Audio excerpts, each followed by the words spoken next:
নিৰ্বাচনৰ ফলাফল ভাৰতৰ নিৰ্বাচনী আয়োগে আনুষ্ঠানিকভাৱে ঘোষণা কৰিছে আৰু নিৰ্বাচনী আয়োগে তেওঁলোকৰ অধিসূচনা ফলাফলৰ সৈতে তাক অসমৰ মহামহিম ৰাজ্যপাল ডাঙৰীয়াৰ হাতত অৰ্পণ কৰিছে।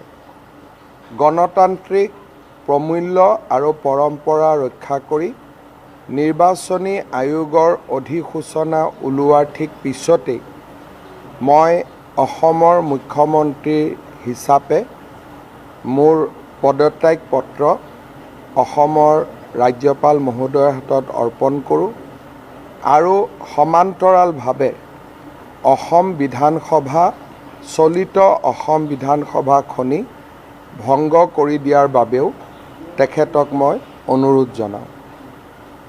মহামহিম ৰাজ্যপাল ডাঙৰীয়াই মোৰ দুইটা পৰামৰ্শ আমাৰ মন্ত্ৰীসভাৰ পদত্যাগ পত্ৰ আৰু অসম বিধানসভা ভংগৰ পৰামৰ্শ দুইটাই গ্ৰহণ কৰে আৰু নতুন মুখ্যমন্ত্ৰীয়ে দায়িত্বভাৰ নোলোৱা পৰ্যন্ত বা নতুন মন্ত্ৰীসভা গঠন নোহোৱা পৰ্যন্ত বৰ্তমানৰ মন্ত্ৰীসভাখনক কেয়াৰটেকাৰ চৰকাৰ হিচাপে কাম কৰি যাবলৈ নিৰ্দেশ দিয়ে। মই ভাবোঁ যে খুব সোনকালেই নতুন চৰকাৰ গঠন হ'ব আৰু নতুন বিধানসভাও গঠন হ'ব। মাজৰ এই সময়ছোৱা ট্ৰেনজিশ্যনেল যিটো আমি ক'ম যে ট্ৰেনজিশ্যনৰ যিটো সময় সেই সময়ছোৱাত আমি কেয়াৰটেকাৰ চৰকাৰৰ भूमिका पालन करें।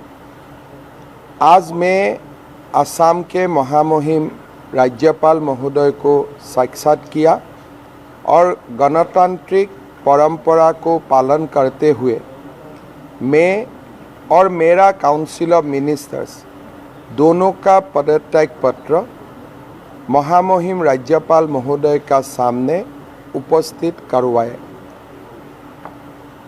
साथ में हमारे जो विधानसभा है उसको भी भंग करने के लिए मैं महामहिम राज्यपाल महोदय को परामर्श दिया। मेरा पदत्याग पत्र, मेरा मंत्रिसभा की पदत्याग पत्र दोनों राज्यपाल महोदय ने स्वीकार किया और राज्यपाल महोदय ने असम विधानसभा को भी भंग कर दिए।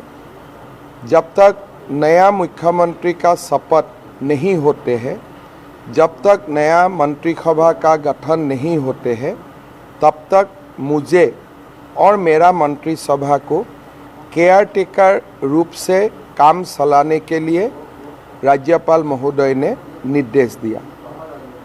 बीते 5 साल सरकार चलाने में हमारे राज्यपाल महोदय ने हमें जो मार्गदर्शन किया इसके लिए भी मैं राज्यपाल महोदय को धन्यवाद और हमारा ओर से राज्यपाल महोदय को हमने अपना ग्रेटिट्यूड भी प्रस्तुत किया। कुछ अगर आप लोगों का क्वेश्चन है,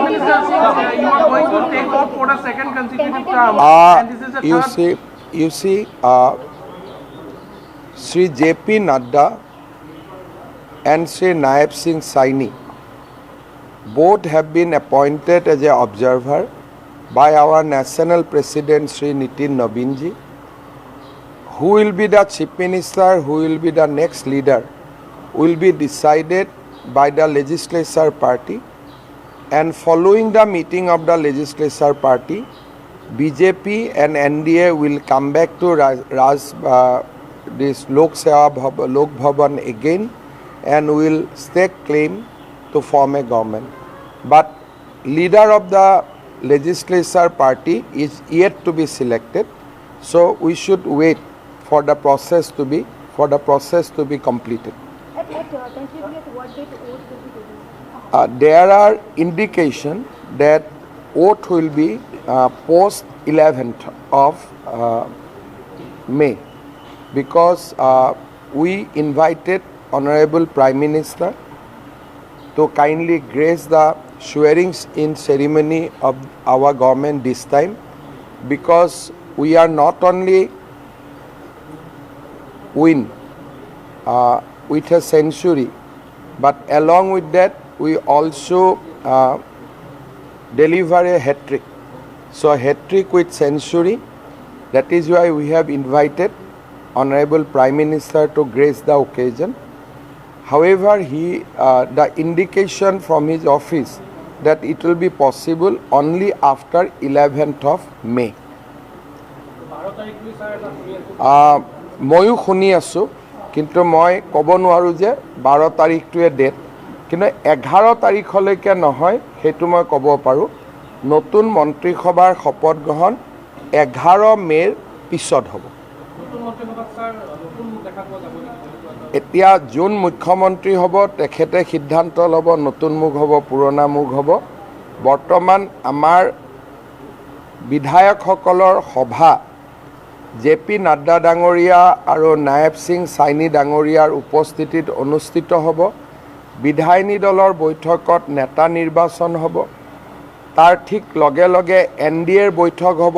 NDAৰ বৈঠকত নেতাগৰাকীৰ বিজেপিৰ নেতাগৰাকীক সমৰ্থন জনোৱাৰ প্ৰস্তাৱ হ'ব। তিনিওটা দলে ৰাজ্যপাল মহোদয়ক আকৌ সাক্ষাৎ কৰিব। ৰাজ্যপাল মহোদয়ে মন্ত্ৰীসভা গঠনৰ বাবে নিৰ্বাচিত নেতাজনক আমন্ত্ৰণ জনাব আৰু তাৰ পিছত মন্ত্ৰীসভা গঠন হ'ব। তাৰ পিছতহে নতুন মুখ পুৰণা মুখৰ কথা আহিব। গতিকে এইবিলাক সাংবিধানিক একোটা পদক্ষেপ, গতিকে এই পদক্ষেপকেইটা পূৰণ হ'ব লাগিব। আমি কনক্লুজনত আহিব নোৱাৰোঁ। ষ্টেপ 1, ষ্টেপ 2, ষ্টেপ 3 কৰি আমি আগবাঢ়ি গৈ থাকিব লাগিব।